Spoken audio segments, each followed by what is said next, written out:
All right, what is going on, Swoopers? Welcome back to another episode of Swoop. Bit of a different episode today. We're talking with my mate Mark about this EGM stuff, this presidency stuff, Jeff Brown, another Collingwood voice, and you guys are probably sick of seeing my face anyway. So, Mark, welcome to Swoop. Thank you so much for joining me and joining us on what is an interesting season, to say the least.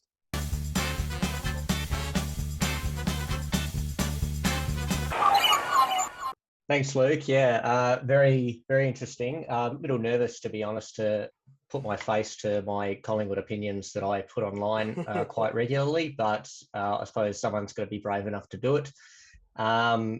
Interesting times with this EGM and with the presidency, and I just saw the news break prior to coming on to this chat with you about Jeff Brown. Yeah, so for those of you who don't know what Mark does, he helps run the Collingwood Reddit account. If you guys are familiar with Reddit, one of my favorite, not really social media, but one of my favorite platforms, sort of apps to get around. So pretty much I wanted Mark on this, I was going to say program, but it's not really a program, but I wanted Mark on here because we kind of share the same views. He just articulates a little bit better about just about this EGM and the petition that's happening and stuff. And we're talking on Twitter, and I thought, stuff it. Let's get him on and have a chat and open up the conversation. So here we are. You want to just kind of give us we'll start off with a quick rundown of your thoughts on what's going on at the moment. Yeah, well, it's interesting you say that I articulate them better than you, because I'm probably going to struggle to put these thoughts into words that, given the news that's just occurred about Jeff Brown. Yeah. I think first off, I should say that I come from a perspective that the EGM was unnecessary. I did not sign the petition that went around, and I know that a lot of your followers didn't sign the petition either. But there are also many people, particularly on Collingwood Twitter, that were very supportive of it. And Look, from the get-go, I can understand where the frustration with the club and with the board and all manners of activities that the club has been involved with over the past few years comes from. And I can agree that I was not so inspired by the selection of Mark Corder as president. I do think that he is part of the old guard, and I don't think that he was an appropriate choice of president. And I do wish that Peter Murphy became president over him. Yeah, yep. But my issue with how the EGM has come about, or the plan for an EGM, is that there hasn't been an underlying strategy or end goal at the end of it. I think that it has served as a means for members to voice their frustrations and actually feel like it could achieve something, but there hasn't been a whole lot of thought, in my view, as to what that something is at the end of it. Yeah, exactly. They will get the petition, they'll get the signatures on the petition, and it sounds like they've gone well over the numbers required. But now what? Is there a challenger, or was there a challenger in mind when this petition was created? Because Jeff Brown, up until half an hour ago, hadn't raised his intention to be president. So I think overall, the goal was respectable in terms of wanting more of a voice for members, but it wasn't well thought through. Yeah, like I agree with everything you said. Like the idea of the petition, obviously democracy, they want members to vote, and I get that, I understand that.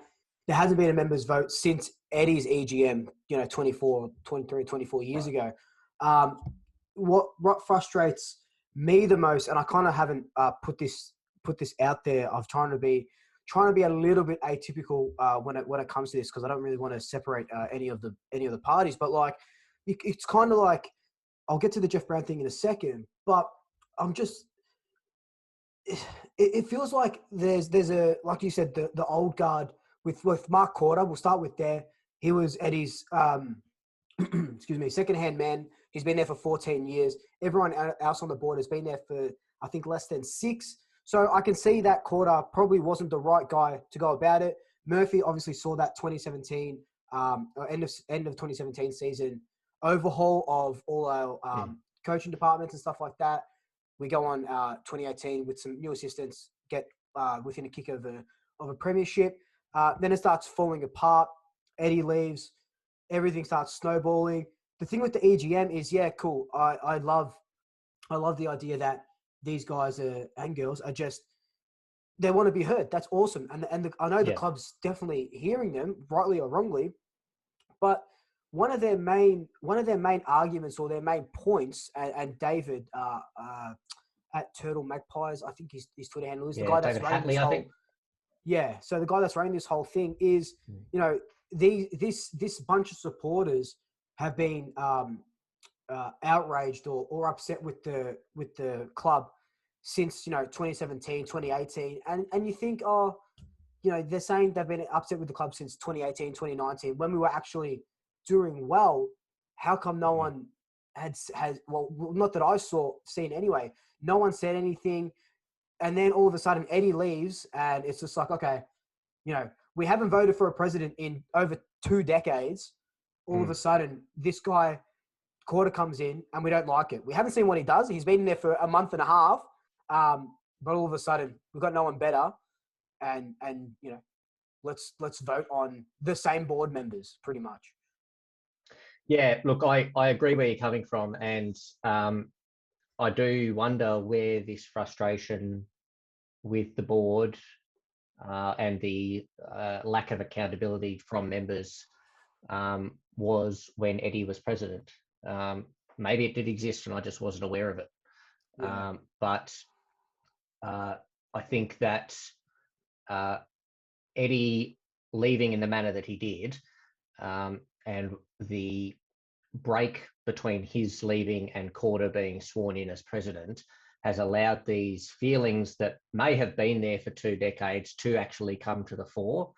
But I think that maybe this should have been something that we discussed as members during Eddie's tenure, and not to the point where now there has been a massive power vacuum, which has now opened the door for Jeff Brown.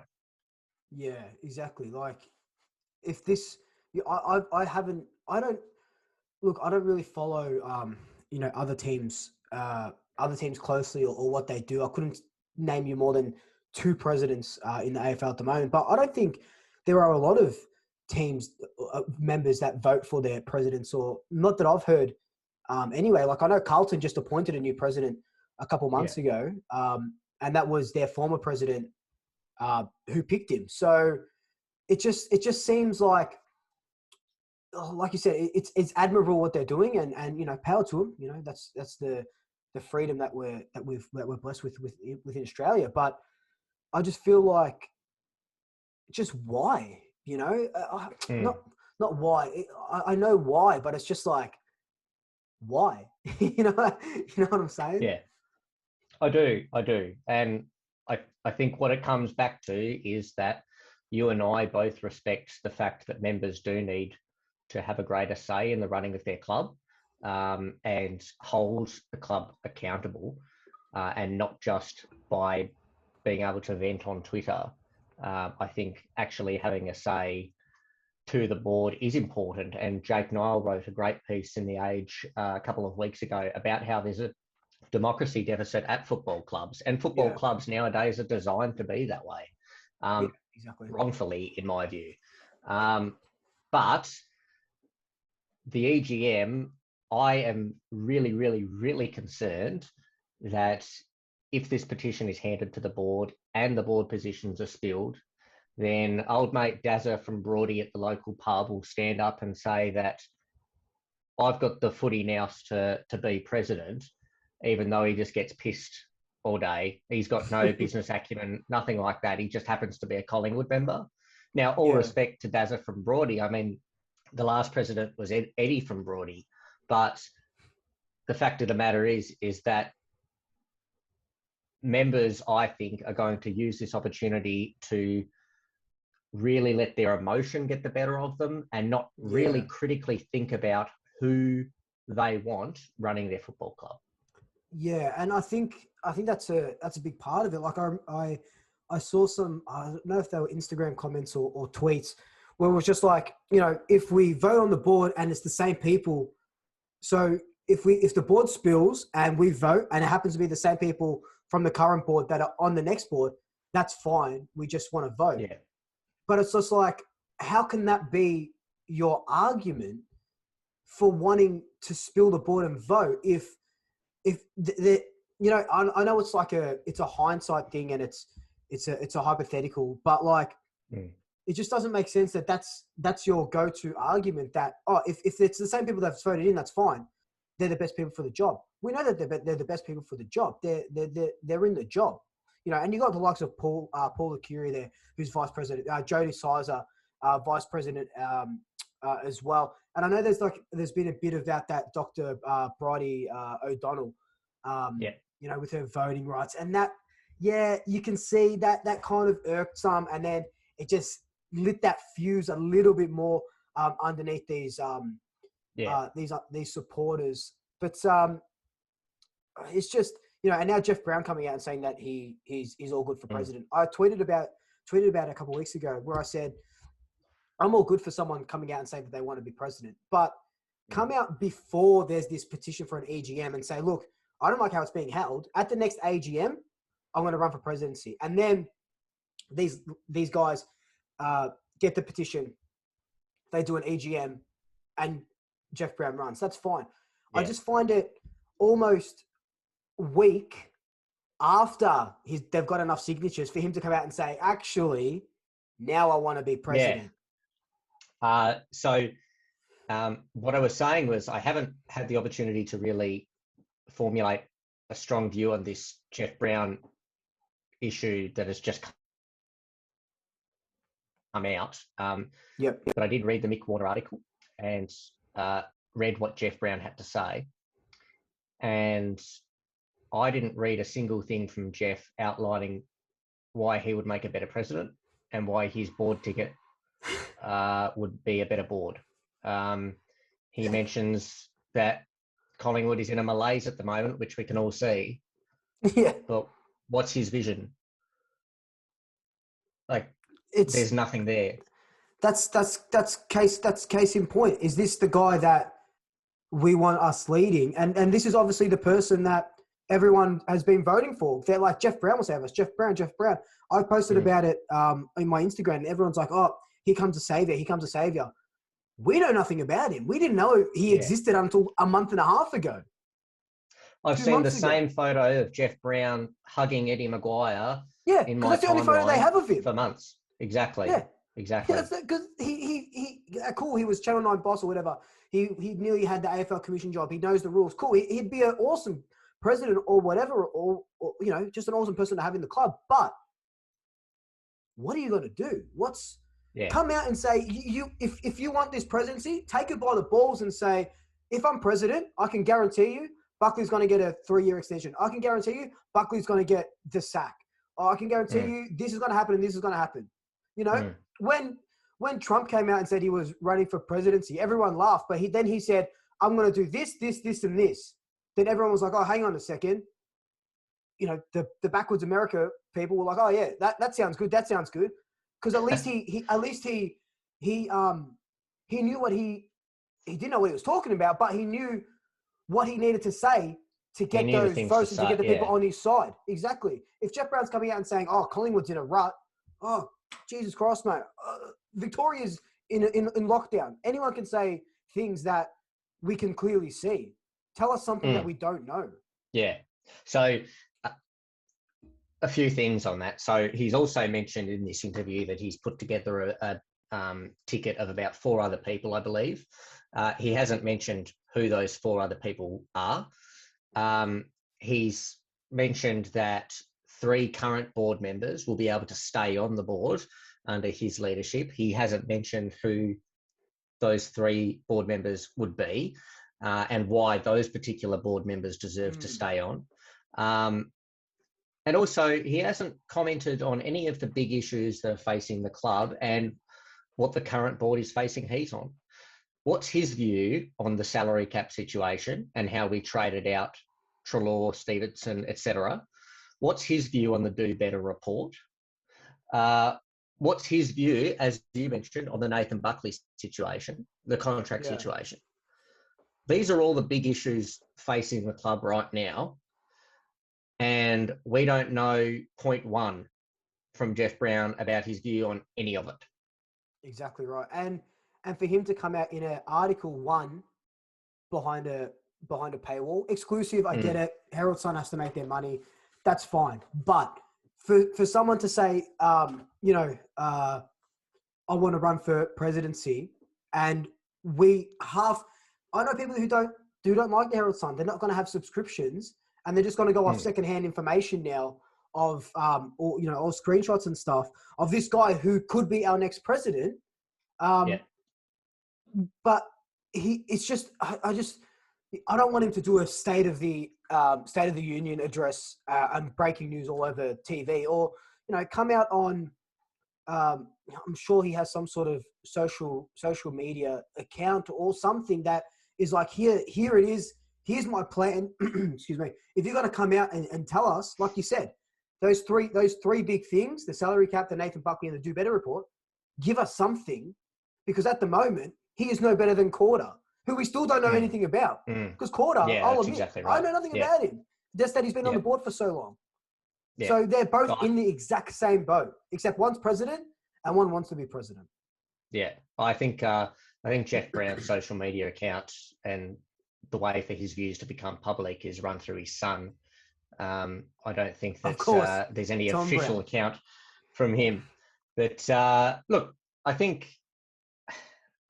ultimately there needs to be stability, and essentially besides Corder, there is mostly a new board, and we mentioned that a lot of the board has only been there for a few years now. Yeah, I think the board that exists currently has a lot of issues, and it has a lot to answer for, because we still haven't gotten to the bottom of who gave the tick off on the trades, and we still haven't got to the bottom of who brought Dane Beams back to the club, which fucked our salary cap when it happened.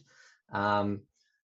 But also a lot of things that happened way back when, before a lot of this board were a part of it, are things that we're paying for now. And I don't know if the board should be accountable for those things. The current board didn't bring back Chris Mayne on a huge deal. The current board didn't bring back Daniel Wells to the club on a huge deal. The current board did not have anything to do with the club at the time when a lot of the things in the Do Better report were covered. Exactly. Since the Do Better report has come out, there has been an update from the club, a quarterly update about our progress with addressing systemic racism at the club. I can't imagine that ever happening under Eddie. I think that's an example of the board being accountable, publicly accountable for its mistakes. And I think that the board should be given time to be publicly accountable for those mistakes. Having the petition and an EGM being used as a way for supporters to vent their frustrations over historical issues or over the fact that Callum Brown gets a game every week shouldn't be the ultimate end goal of the petition, which I fear is what it is.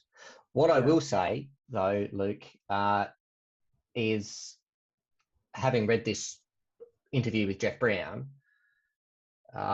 his goal is to negotiate with Corder and the current board to have a peaceful transition of the board and make Jeff Brown president. And if that doesn't happen, then Brown and his ticket will sit back and wait for this petition to be tabled and force an EGM. Now, what I would say to that is that puts David Hatley in an extraordinary amount of power, because he knows that he has the signatures. He has had a direct line to Mark Corder and Mark Anderson. He's had a meeting with them, and I think has plans to continue to meet with them. If he presents them with this letter but doesn't officially table it, he can say to Mark, both Marks, that we have this petition. You now know that the members are incredibly frustrated with the club. It is up to you to show us that you have the vision, rather than outright tabling it as the threat. So a bit of rope-a-dope almost. I think a bit of rope-a-dope. I think that would honestly be the best way, because if it makes the board wake up and smell the roses about how the base is feeling, it would lead to greater change than just outright spilling the board and getting 4 or 5 new faces in. Yeah, no, that would be. I didn't even think of that as a possibility. That it's kind of like here. It's like dangling the carrot. They want, Yeah, absolutely, almost. They absolutely. Yeah. And also, while I realise we're probably going to have to wrap this up soon, but I think that something that the club really needs to explore at a board level is term limits for presidents and for board members just in general. I think that the last third of Eddie's presidency, he really lost his way, both in terms of his ability to speak to the public and how he ran the club as well. Yeah. If Eddie was gone as president in 2013-14 and we had someone else in that time, I don't think the club would have been in a worse position had Eddie not been there, for all the good that he did in the first decade of his presidency. So I think that it'll also help get the ego out of the board if term limits, board limits are brought into effect. And look, I agree. At the end of the day, I think we all agree, whether we sign this petition or not, that the members just want greater connectedness to their club, and that needs to occur. And Eddie's view of being connected to his members was getting into a public fight with another club about their Guernsey, or singing the song at the Holden Centre at the AGM like it was a karaoke bar. That was his idea of connecting to the members. That's not how we want to be treated. We do want a greater say in the club, but getting up and saying to everyone that holds a position of power at the club right now that they're sacked, I don't think is the way to go about it. Yeah, no, I definitely agree with that. It's this whole thing is just compounded by a crappy season as well, and the last thing we want, and I guess the last thing David wants, and I can't speak for him obviously, but we live by that side by side mantra, and at the moment it just feels like we're just splitting. It just feels like the club is splitting in itself. And I tweeted about it. I tweeted this a couple of weeks ago or the other week, and I said that we used to laugh at clubs like this, and now we are that club. Absolutely. And it's just absolutely. And we want what's best. We want what's best for the club, and the club, hopefully wants what's best for us. And ultimately, a premiership is good, but we just want just sustained success, whether that means Buckley in, Buckley out, Jeff Brown in, no Jeff Brown, quarter, whatever it may be. It's just transparency. That's all it is. Just transparency. Absolutely. Someone come out. We'll be upset if you say, okay, it was Eddie that wanted Dane Beams in. It was, Jeff Walsh that brought, whatever it is, whoever, just clear the air. Just absolutely clear the air. And, that's all we can ask for. Absolutely. Side by side isn't just a slogan. It should be how the club and its members operate. We all want the same goal at the end of the day. It's just the minutiae of how we get to that goal is causing us to be separated at the moment. And I think that needs to be corrected as soon as possible. Exactly right. Well, Mark, thank you so much for joining me. This has been a first, and this is going to be how my new segments of connecting with Magpie fans, and I'm sure I'll have you on again, is going to go as well. But where can the good swoopers find you? If they want to pop on over to the Collingwood FC subreddit, they can find me there. That's something I don't put on my Tinder bio. I don't let them know that I run that for them. But, too easy, man. Yeah. Thanks for having me on, Luke. No worries.